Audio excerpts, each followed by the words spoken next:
Welcome to week 4 in the halfway point in your curriculum for this class.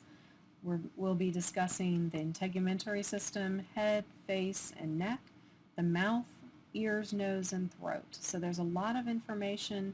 Definitely look at the chapters in your textbook. If you have anything with your patient this week, definitely compare it to the pictures and photos within the textbook and watch the videos on evolve.com on assessment if you're not sure how to go about some of the assessment pieces in this week's lesson. The chapters this week are chapters 12 through 16, and there are a lot of good pictures and videos to help with this assessment. Starting with the skin, we're going to remember to review your structure and function. Go through the subjective data. Sometimes this makes a big difference, the health history, on what you're going to see and what you're going to look specifically for in this portion of the exam. Developmental considerations are always important, no matter whether it's subjective data, objective data, and what your patient can help you with. Preparation of your equipment, make sure you look over the things you need prior to starting this portion of the exam. There are definitely some specific pieces of equipment you'll need to use, and make sure you're in a space where you can take advantage of those. You will need to be able to dim the lights and have some other things available. Also, talking about health promotion at this time is important. There are definitely a number of abnormal findings within the integumentary system, the difference between a primary lesion and secondary lesion, all the different lesions that are common in children and adults, the condition of hair and nails. Those are important to not only the integumentary system, but possibly to other systems in our health assessment.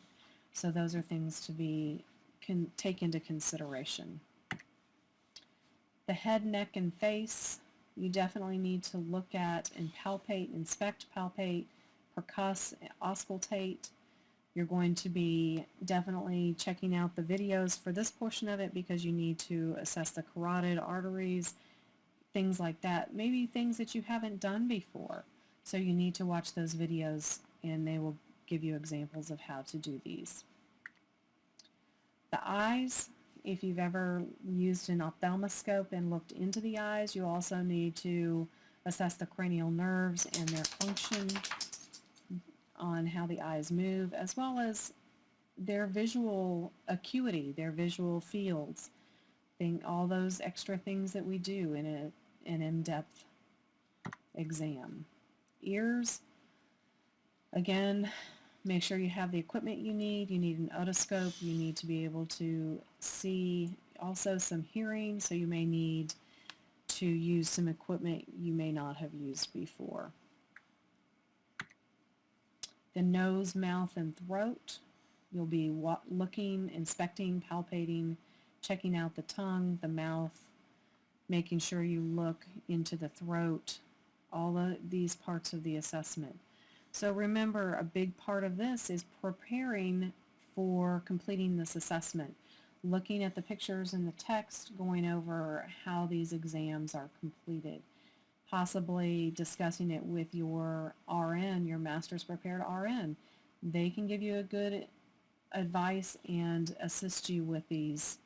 You may want to discuss this with a nurse practitioner that you work with, someone who is comfortable with completing these exams.